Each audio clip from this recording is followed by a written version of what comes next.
오늘은 생명과 복 vs 사망과 화라는 제목의 말씀을 나누려고 합니다. 신명기 28장에는요. 순종하여 받는 복과 불순종하여 받는 저주가 기록되어 있습니다. 출애굽 1세대는 여호수아와 갈렙 외에 모든 나머지 정탐꾼들은 가나안 정복에 대해서 회의적이었어요. 불가능하다. 그 땅을 우리가 취할 수 없다. 그 땅은 아낙 자손이 있고 너무 강한 나라이기 때문에 우리가 그 땅 정복할 수 없다. 10명의 정탐꾼들은 그리고 많은 사람들은 그것에 대해서 회의적이었습니다. 그래서 하나님의 명령에 대해서 불순종한 그것 때문에 그들은 광야 40년의 생활을 통해서 광야에서 그들은 모두 죽게 됩니다.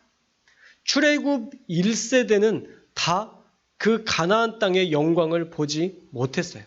하물며 모세라 할지라도.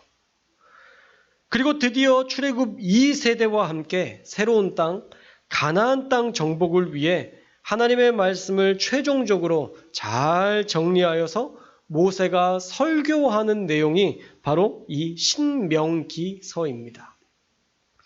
모압 광야에서 새로운 언약을 맺는다라고 해서 모압 언약이라고 말하기도 하는데 모세는요 모든 율법을 정리하고 그리고 설교한 후에 28장에서 이 모든 말씀을 지켜 행하면 세계 모든 민족 위에 뛰어나게 하실 것이다 라고 약속합니다. 우리 신명기 28장 1절의 말씀 함께 읽겠습니다. 28장 1절의 말씀 시작. 내가 내 하나님 여호와의 말씀을 삼가 듣고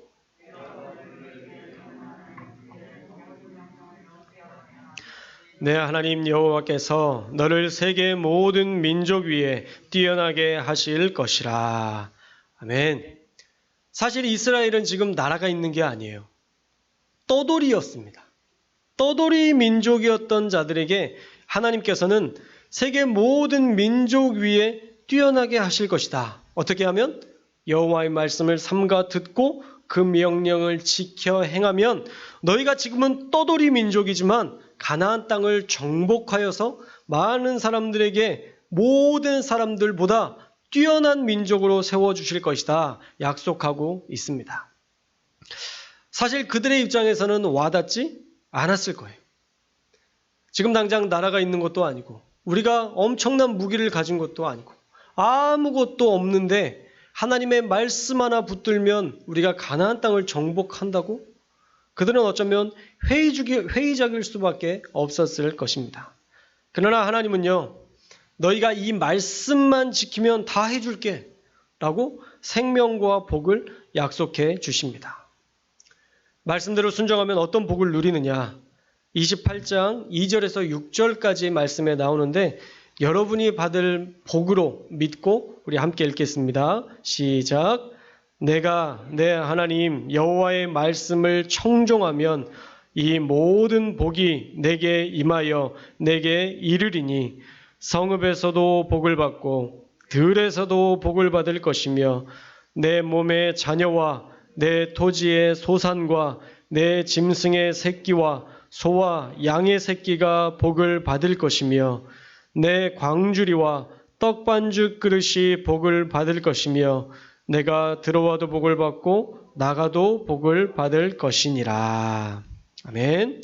이것만이 아니에요.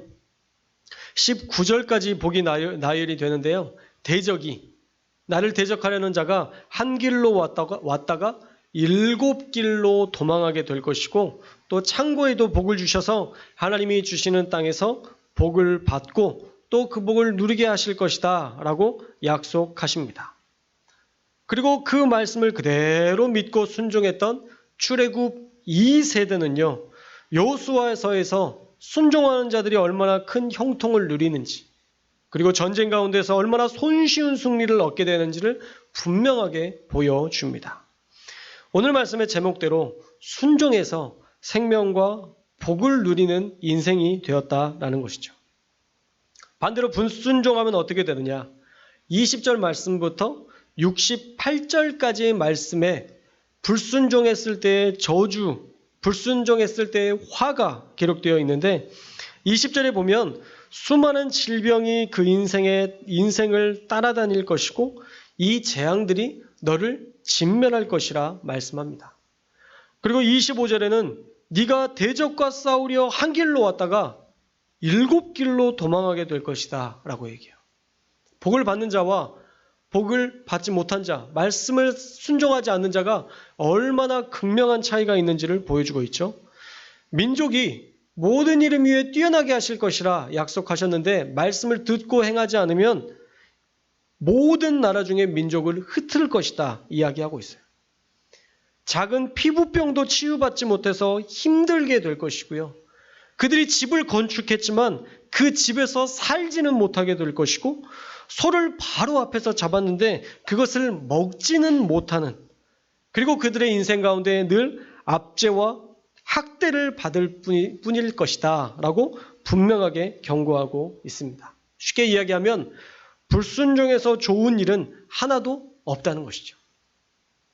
그 외에도 저주의 내용이 20절에서 68절까지 장장 48절에 걸쳐서 얼마나 세세하게 불순종을 경고하고 있는지 우리가 구체적으로 살펴볼 수 있습니다. 그런데 왜 하나님은요, 이제 이 가나안 땅을 정복해야 하는 출애굽 2세대에게 이런 축복과 저주의 말씀을 주시면서 모세에게 설교하게 하셨을까요? 사실 이 말씀들을 우리가 대략적으로는 아는 말씀이에요. 아주 단순한 원리를 가지고 이야기하잖아요. 말씀대로 살면 축복, 불순종하면 저주. 아주 단순한 원리를 구체적으로 설명하고 있는 거예요. 만약 모세가 좀 더 지략이 있는 사람이었다면, 지략가였다면 저는 가나안 땅을 정복하는 정복 전쟁에 대한 병설을 알려줬을 것 같아요. 군사 훈련에 대한, 군사 비법에 대한 병설을 만들어서 너희가 싸울 때 이렇게 해야 된다. 어쩌면 앞에서 약한 척을 하다가 들어오면 복병을 넣어서 이렇게 싸워야 되고, 너희가 훈련을 이런 식으로 해서 더욱더 강한 체력과 힘을 길러야 되고, 다양한 전술 전략을 알려줘야 가나안 땅을 가서 정복할 수 있을 텐데, 모세가 이야기하는 건 하나님의 말씀을 붙들라는 거예요. 다른 거 하지 말고, 다른 거 안 해도 괜찮으니까 하나님의 말씀만 붙들면 너희가 생명과 복을 누릴 것이고, 너희가 어떠한 자들과 싸워도 지지 않을 것이고, 너희가 모든 민족 위에 뛰어나게 될 것이다 라고 약속하고 있습니다. 좀 의문이 들죠. 죄송하지만 겨우 율법 하나 딸랑 주시면서 이 말씀대로 살면 살고 아니면 죽을 거야 라는 이 모세의 말씀이 과연 이스라엘에게 얼마나 와 닿았을까 하는 생각이 들었습니다. 모세는 그러나 별로 의심하지 않았던 것 같아요. 그냥 가나안 정복을 앞둔 이스라엘에게 모세는 다시 그들에게 주셨던 율법을 설명해 주시면서 너희가 말씀대로 살기를 요청하고 있습니다. 참으로 감사한 것은요, 그 출애굽 2세대가 이 모세의 말씀을 듣고 그들이 말씀을 그대로 신뢰하고 순종했다라는 거예요. 그랬더니 어떤 일이 있었느냐? 그들이 너무 쉽게 가나안 땅을 정복하게 됐습니다. 1장에서 11장까지가, 여호수아서 1장에서 11장까지가 정복 전쟁이 나오는데요. 7년 동안의 전쟁 가운데 사실 하나님이 다 승리케 하셨어요. 요단강을 건널 때에도 홍해처럼 그 강을 갈라주시고 마른 땅을 건너게 하셨고요. 여리고는 군사들이 싸워서 이긴 게 아니라 그 성주에 몇 바퀴 돌고 그 성이 무너져서 그 땅을 너무 손쉽게 취할 수 있게 하셨습니다. 너무 손쉽게 하다 보니까 이제 교만해지죠. 그래서 이스라엘이 여리고성 다음에 아이성을 정복할 때에는 그냥 3,000명만 보냅니다. 아유, 저렇게 작은 아이 같은 성은 3,000명이면 돼. 그래서 그 작은 성을 무시하고 그냥 보냈는데 아간이 욕심을 취한 것 때문에, 욕심으로 그가 취하지 말아야 될 것들을 취했던 것 때문에 아이성 점령에는 차질이 생겼어요. 그러나 아간을 찾아내서 돌로 쳐 죽이고 불로 태워 죽이는 그런 최고의 형벌로 처단한 이후에 아이성은 하나님의 지혜로 복병을 세워서 다시 정복하게 되었고, 그 이후에 가나안의 중부, 남부, 북부 이 지역을 정복하면서 7년간의 이스라엘의 전쟁을 통해서 31민족, 31명의 왕을 정복시키는 승승장구하는 역사들이 기록되어 있습니다. 그 주변의 민족들이 강한 이스라엘과 한편이 되려고 기브온 족속은 이스라엘을 속여서 화친까지 맺었죠. 이렇게 이스라엘이 잘되고 승리하는 배경에는 그들이 하나님의 말씀에 전적으로 순종했기 때문에, 이스라엘이 그 말씀 그대로 순종하고 따랐기 때문에 그런 놀라운 역사들을 경험할 수 있었다라는 것입니다. 정말 이스라엘이 말씀대로 살았더니요, 하나님께서 모든 일에 승리와 감격, 땅을 차지하고 부족함이 없도록 채우시는 역사를 단 7년 만에 이루게 하십니다. 무기도 변변치 않고 나라도 없었던 그들을 통해서 말이죠. 그렇게 하나님의 말씀대로 순종했던 역사들이 여호수아서에 기록되어 있는데요. 안타깝게도 바로 그 다음에 이어서 사사기가 나오는데, 사사기는 그렇게 살지 못했던 역사들이 나와 있어요. 자기 소견에 좋은 대로 조금 위기를 벗어나면 금세 하나님을 멀리 떠나버리는 이스라엘의 삶은요, 마치 풍전등화 같았습니다. 바람 앞에 등불처럼 늘 위태위태했다는 것이죠. 별로 강력한 나라가 아님에도 불구하고 이스라엘은 늘 농락당하기 일쑤였습니다. 시도 때도 없이 이스라엘을 공격했던 아말렉, 암몬, 블레셋 등등 그 주변 국가로부터 침략당하고 농락당하는 일들이 비일비재하게 일어났습니다. 왜 그랬을까요? 그 이유는 그들이 하나님의 말씀을 듣지 않고 순종하지 않았기 때문이에요. 다음 세대가 하나님의 말씀을 잊어버렸다라고 사사기에 수십 번 기록되어 있어요. 하나님이 역사하셔서 하나님이 고쳐주시고 하나님께서 치유하시고 하나님께서 승리케 하시는 역사가 있으면 그 다음부터 하나님을 의지해야 되는데 그렇지 않아요. 사람을 의지하고 그 나라를 의지하고 우상을 숭배함으로 그들은 또 하나님을 떠났습니다. 문제의 해결에만 급급했다는 것이죠. 어려움이 있으면 하나님 앞에 기도하고, 하나님이 기도하니까 또 사사를 보내주셔서 승리케 하시니까 또 승리하면 다시 자신의 길로 돌아가는 이런 반복적인 불순종의 역사들로 사사기를 살펴보면 답답한 일들 뿐이었습니다. 단지 눈앞에 나타나는 문제 해결에만 관심을 두었던 이스라엘. 하나님은 뒷전이었고 그들은 상황이 늘 먼저였습니다. 그래서 상황이 나빠지면 기도하고, 하나님이 역사하셔서 그 상황을 좋게 해주시면 다시 하나님과 멀어지는 이런 반복적인 불순종의 역사들로 말미암아 하나님은 어느 순간부터 당신의 목소리를 조금씩 들려주시지 않으셨고, 하나님의 기적의 역사는 점점 희미해져만 갔습니다. 우리가 이스라엘의 역사만 봐도요, 하나님의 말씀을 듣지 않고 순종하지 않을 때 그들은 사망과 화를 날마다 걱정하며 풍전등화의 인생을 살아야 했다라는 것입니다. 자, 그렇다면 우리는 어떻게 살아야 될까요? 21세기 4차 산업혁명의 시기를 우리가 살고 있습니다. AI의 시대예요. 이제는요, 아나운서를 대체해서 AI가 진행하고 있는 그런 일들이 일어나요. 제가 아는 어떤 분이 변호사 사무실을 운영하고 있는데 그분이 변호사에 관련된 어떤 것들을 설명하는데 아나운서가 나와요. 우리가 아는 아나운서인데 AI래요. 그 사람하고 똑같고 숨 쉬는 것도 똑같은데 그 사람의 학습을 그대로 하게 해서 똑같이 마치 그 아나운서가 이야기하는 것처럼 그렇게 하는 이런 시대를 살고 있어요. 여러분이 생각하는 것 이상으로 지금 얼마나 엄청난 일들이 일어나고 있는지 여러분 아셔야 됩니다. 지금 우리가 살고 있는 게 전부가 아니에요. 우주에 지금 우주에 살 수 있는 공간을 만들겠다고 우주 이주에 대해서 수많은 사람들이 엄청난 재정을 지금 붓고 있어요. 앨런 머스크라는 분 아시죠? 그 사람들이 전기차를 개발하고 그런 사람들이 이제는 우주로 나가겠다고 그러고 있어요. 어저께는 화성에 헬기도 아니죠 사실. 드론 같은 거 하나 띄웠다고 박수 치면서 좋아하더라고요. 우리가 이제 화성에도 살 수 있겠다. 왜 저 같은 생각을 하는지 몰라요.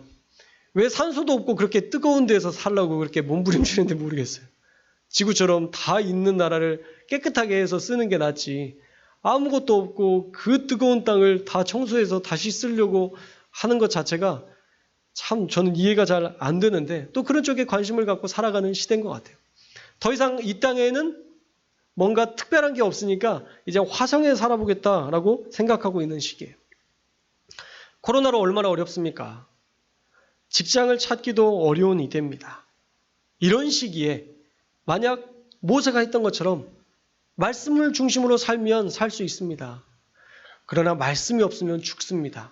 라는 이 말씀이 지금 21세기를 사는 우리에게 이게 적용이 될 수 있을까요? 고3들, 직장인들, 다양한 바쁜 인생을 살고 있는 현대인들에게 창조의 시기를 제외한 이스라엘의 역사만 보면 3400년 전의 역사거든요. 출애굽이 1406년에 있었으니까 참 3400여 년 전의 일을 그 역사를 우리가 그때의 일들을 지금 우리에게 적용해서 우리가 살아간다는 것. 이게 과연 이 시대에 맞는 일일까? 사실 10년만 지나도 세대 차이가 난다고 하는데 3400년 전의 말씀이 우리를 생명과 복의 길로 인도할 수 있을까? 여러분들 어떻게 생각하세요? 저는 현재를 사는 현대인들에게도 3400여 년 전의 말씀이라 해도 이 말씀대로 살면 우리는 여전히 생명과 복의 길로 인도함 받을 수 있을 거라 분명히 확신합니다. 왜냐하면 하나님은 3400년 전에도 살아계셨고 하나님은 지금도 살아계신 하나님이시기 때문입니다. 하나님께서 어느 시간 연로해 주셔서 돌아가셨다면 우리가 그것을 진리로 받아들일 수 없지만 하나님은 영원 전부터 영원까지 지금까지 살아계신 하나님이시고 앞으로도 영원토록 계실 하나님이시기 때문에 그분의 말씀 역시도 여전히 우리에게 진리임을 믿습니다. 그래서 오늘 우리가 읽은 말씀도 우리가 귀 기울여서 들어야 돼요. 15절에 보니까 30장 15절 말씀에 보니까 생명과 복, 사망과 화를 내 앞에 두었다라고 말씀합니다. 마치 모세가 이렇게 얘기하는 것 같아요. 너 뭐 선택할래? 너 뭐 가질래? 네가 마음에 드는 걸로 골라 라고 하는 것처럼 사망과 화, 생명과 복 이 두 가지를 들고 너희가 선택해라 하는 느낌이에요. 네가 만약 생명과 복을 골랐다면 자 신명기 30장 16절 말씀처럼 될 거야. 여러분 한번 읽어보겠습니다. 30장 16절 말씀 시작.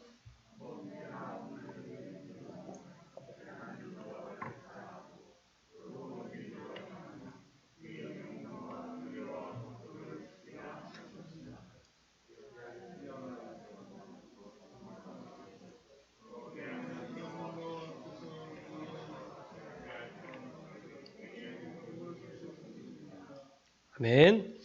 하나님께서 내가 명령한 것이 무엇이냐면 여호와를 사랑하는 것, 또 그 모든 길을 행하여 지키면 네가 정복 전쟁 중에서도 생존할 거래요. 이 가나안 땅을 정복해야 되는데 그 정복 전쟁에서 너희가 죽지 않을 거래요. 그리고 번성할 거래요. 그냥 죽지 않는 것을 뛰어넘어서 너희가 번성하게 될 것이고 또 내 하나님 여호와께서 네가 가서 차지할 땅에서 미리 너에게 다 복을 주실 것이다 라고 모세는 분명하게 선언하고 있습니다. 그러나 마음을 돌이키지 않고 다른 것에 마음을 빼앗겨 살면 18절에 내가 너희에게 선언하노니 너희가 반드시 망할 것이라 말씀하고 있어요.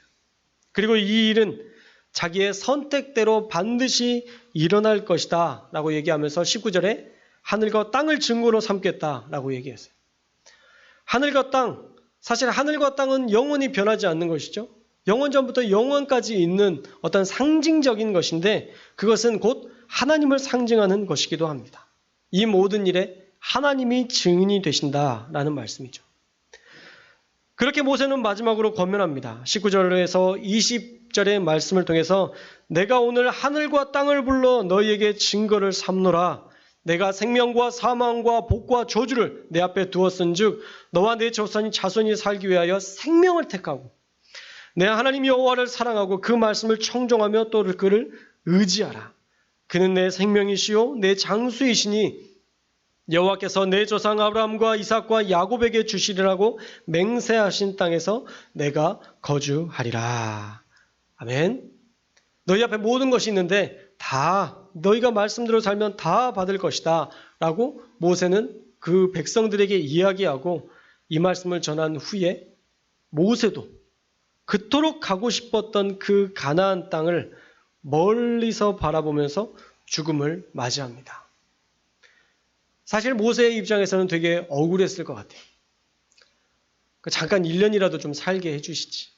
그 가나안 땅 정복하는 그 과정들을 좀 보게 해주시지. 왜 그걸 못 보게 하시고 하나님이 야박하게 더 이상 나에게는 그거에 대해서 말하지 말라라고까지 말씀하시면서 그 가나안 땅, 그 약속의 땅을 이 모세가 들어가지 못하게 하셨을까? 어떤 큰 상징적 의미가 있겠다라는 생각이 들었어요. 저도 성경을 읽으면서 방금 전에 다시 설교 본문을 보면서 왜 모세는 하나님이 그 안에 들어가지 못하게 하셨을까라는 생각이 들었는데 저에게 깨닫게 해주시는, 저에게 깨닫게 하시는 말씀이 무엇이었냐면 모세라 할지라도 하나님의 말씀대로 살지 못하면 그 역시도 가나안 땅에 들어갈 수 없다는 것을 상징적으로 보여주신 것 같아요. 모세가 말씀대로 살지 않았다는 게 아니라 모세라 할지라도 하나님의 뜻대로 살지 않고 온전하게 살지 않으면 그 가나안 땅을 정복할 수 없게 된다는 것을 상징적으로 보여주신 것이죠. 그는 마지막 유언으로 생명과 복을 취하십시오. 그러기 위해서 말씀에 순종하십시오. 라고 모세는 사랑하는 마음으로 권면하고 있습니다. 자, 오늘 말씀을 통해서 우리에게 깨닫게 하는 교훈은 무엇인가? 첫째로 말씀을 가까이 할 때 우리가 하나님의 은혜를 누릴 수 있다라는 것입니다. 오늘 16명의 성경 통독자를 진심으로 축복합니다. 여러분, 작은 순종이지만 그 순종이 여러분에게 얼마나 위대한 은혜로 채우실지 제가 기대가 되더라고요. 그리고 여러분들의 그 상장을 만들면서 한 분 한 분 축복을 넣어드렸습니다. 여러분, 3가지 받으신 거예요. 상장, 꿀, 제 안에 축복. 이 축복까지 여러분들 다 받으셨는데 28장에 기록된 그 순종하며 받는 복까지 여러분들이 다 누리게 되실 줄로 믿습니다. 앞으로 여러분 안에 생명이 넘칠 것이고요. 복이 넘칠 것입니다. 하나님의 말씀을 사모했고 때를 따라 주신 말씀에 기도하며 반응했기 때문에 하나님께서 신명기 28장에서 주신 모든 복이 여러분의 복이 될 줄로 믿습니다. 통독을 시도하신 분들도 축복합니다. 다 하진 못했지만 시도하신 분들, 창세기 1장 펴신 분들, 여러분 절반 읽은 거예요. 시작이 반이라고 했으니까. 여러분 그렇게 시도하신 분들이 있다면 축복해요. 여러분들이 이미 그 말씀을 사모하며 읽고 계시기 때문에 28장의 축복이 여러분들에게도 그대로 임하게 될 줄로 믿습니다. 그러나 성경을 펴지 않는 여러분들이요. 우리 교회 성도님들은 아니겠죠? 다른 교회 저기 다른 분들을 이야기하는 것 같은데 성경을 펴지 않는 성도님들이 계신다면 여러분 심각하게 생각하고 빨리 돌이켜서 말씀을 읽고 듣고 그 말씀대로 순종하는 길로 여러분 돌이키셔야 됩니다. 말씀이 없으면 망해요. 오늘 말씀에도 사망과 화를 당하게 된다. 너무 분명한 저주를 48절에 거쳐서 기록하고 있습니다. 목회자가 단순히 두려움을 주어서 여러분들을 각성하게 하기 위함이 아니에요. 여러분 심각하게 받아들이셔야 됩니다. 어떤 상황에 우리가 처해 있어도요, 말씀이 있고 기도가 있고 찬양이 있으면 하나님은 그 민족, 그 교회, 그 성도 반드시 회복시키십니다. 그러나 말씀을 멀리하고 기도를 포기하고 그의 입술에서 찬양이 사라지면 그의 삶은 점점 피폐해질 수밖에 없을 거예요. 몸이 안 좋아지시나요? 건강이 안 좋습니까? 여러분 그러면 그럴수록 더 기도해야 될 때예요. 더 열심히 하나님 앞에 무릎 꿇고 나와야 될 때입니다. 물론 그렇게 아픈 중에도 새벽 예배를 나와서 해야 된다는 말씀은 아니에요. 우리의 자리에서 기도할 수 있잖아요. 우리의 입술을 열어서 기도할 수 있잖아요. 우리가 어떠한 마음을 가지고 주님 앞에 나아가느냐를 하나님은 보신다니까요. 그 중심을 보신다니까요. 교회에 나와서 예배드리고자 하는 그 열정으로 내가 죽으면 죽으리라. 코로나에 걸려도 코로나에 걸려서 죽는 한이 있더라도 내가 하나님을 예배하고 하나님을 온전히 섬기리라. 그런 결단 가지고 나오는 사람을 하나님께서 그 사랑의 마음을, 그 열정을 하나님께서 외면하시겠어요? 절대 그렇지 않다고 봐요. 여러분이 하나님을 정말 사랑하는 마음으로 그 말씀을 순종함으로 안식일을 지키기 위해서 몸부림치는 이 자리를 지키는 여러분들, 하나님 분명히 기억하시고 여러분들을 축복하실 줄 믿습니다. 하나님 앞에 나와야 살리시지. 하나님의 말씀을 들어야 우리가 변화가 되지. 세상의 말을 듣는데 어떻게 변화가 돼요? 세상의 말은 맨날 달라요. 콩을 많이 먹으래요. 콩을 많이 먹으면 건강해진대요. 많이 먹으면 또 안 된대요. 뭔 놈의 말들이 맨날 바뀌는지 몰라요. 이 사람이 와서는 이렇게 해야 된다. 저 사람이 와서는 저렇게 해야 된다. 먹어야 될 것도 많고 하지 말아야 될 것도 많고 너무 많아요. 우리 몸에 딱 맞나요? 아니에요. 우리 몸은 또 다 달라요. 어떤 사람은 낮잠을 자야 살아가는 사람이 있고 어떤 사람은 낮잠을 자면 머리가 아픈 사람이 있고 사람이 다 다른데 어떻게 그 모든 게 우리에게 완벽하게 적용되는 그 진리가 어디에 있겠어요? 세상엔 없어요. 근데 그 모든 진리가 완벽하게 맞아지는 곳이 있는데 그것이 바로 말씀이고 그것이 바로 교회예요. 하나님의 말씀을 들으면 그 말씀이 우리를 살리고 우리가 어떻게 살아야 될지 방향성을 찾게 돼요. 누군가를 미워하는 것, 누군가를 사랑하지 못하는 것, 우리가 어떻게 사랑해요? 우리 능력으로. 그동안 했던 그 사람의 잘못이 있는데 어떻게 그 사람을 용납해요? 말씀이 들어가야 녹아진다니까요. 우리 안에 말씀이 임하고 그 말씀이 나에게 생명이 되면 그 사람을 미워하지 않게 돼요. 의도적으로 사랑하려고 노력하지 않아도 하나님이 사랑의 마음을 부어주셔서 그를 품게 된다니까요. 그게 말씀으로 말미암는 인생이고 말씀으로 승리하는 인생이라는 것이죠. 그래서 우리에게 있어야 될 건 무엇이냐? 말씀이에요. 매일마다 나에게 주시는 말씀이 있어야 돼요. 매일마다 나를 깨닫게 하시는 말씀이 있어야 돼요. 매일마다 그 말씀을 붙들고 울어야 돼요. 우리가 그 말씀을 붙들고 울지 않으면 우리가 상황을 가지고 울게 돼요. 또 흥분했네요. 사랑하는 여러분, 하나님의 말씀이 여러분 안에 채워줄 수 있기를 주님의 이름으로 축원합니다. 그 말씀만 있으면 된대요. 가나안 땅 정복하는 거 막 칼로 씨름하고 막 다른 걸 온갖 힘을 다해서 근육을 키워서 이겨낼 게 아니라, 정복할 게 아니라 말씀 하나만, 그 말씀 하나만 붙들고 그것을 생명으로 여기며 나아가면 하나님이 다 열어주신대요. 저와 여러분이 그 복을 누릴 수 있기를 주님의 이름으로 축원합니다.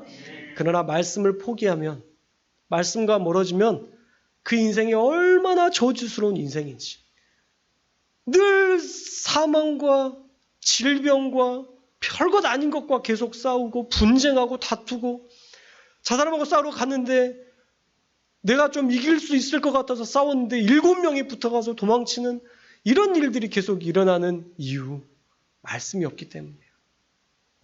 하나님의 말씀을 듣지 않기 때문이에요. 사랑하는 여러분, 저와 여러분이 말씀이 얼마나 능력이 있는지 여러분의 삶에서 좀 경험하셨으면 좋겠어요. 하나님의 말씀은 살았고 운동력이 있어. 우리의 모든 것들, 우리의 모든 상황들, 우리의 육신의 모든 것까지도 다 칼로 쪼개서 모든 것을 수술하실 수 있는 분이고 우리의 영혼까지도 치유하실 수 있는 하나님이시다라는 것을 성경에 너무 분명하게 말씀하고 있어요. 단순히 우리의 영혼, 우리의 감정 이걸 해결하시는 분이 아니라 하나님의 말씀은요 우리의 전 세계, 우리의 모든 것, 그 어떤 것이라 할지라도 다 바꾸실 수 있는 능력의 하나님이심을, 능력의 말씀임을 우리가 꼭 믿으시고 여러분 안에 말씀이 시작되기를 주님의 이름으로 축원합니다. 오늘 주보 보셨나요? 그 주보에 뭐라고 써져 있죠? 맨 앞에 부활이라고 써져 있습니다. 어떤 지혜로운 분은 이렇게 생각하실 거예요. 부활절 주보가 남아서 목사님 재활용하셨구나. 그것도 1차적으로는 맞습니다. 2차적으로는요. 우리의 말씀을 사모하는 영이 부활되기를 소망하는 마음으로 이 부활절 주보 용지를 가지고 오늘 그것을 만들었어요. 여러분 안에 말씀이 시작됐으면 좋겠어요. 하나님의 말씀이 얼마나 살아있는지를 경험했으면 좋겠어요. 그 말씀이 우리를 어떻게 바꾸는지. 아니 이것도 이렇게 하실 수 있어? 아니 내가 이 말씀을 믿고 따랐더니 이렇게 해도 돼? 아니 하나님의 말씀을 이렇게 믿었더니 이런 기적이 나타나? 여러분들이 이것들을 누릴 수 있었으면 좋겠어요. 여러분 안에 말씀을 읽는 능력이 부활되기를 주님의 이름으로 축원합니다. 말씀을 읽었더니 기적이 부활되는 역사들이 여러분 안에 넘쳐나기를 소망합니다. 그래서 하나님의 말씀을 통해서 여러분들이 늘 여러분의 삶에 생명과 복만, 나머지는 제가 절단했어요. 생명과 복만 누리며 살아가는 우리 귀한 성도교회 성도님들 다 되시기를 주님의 이름으로 축원합니다. 기도하겠습니다.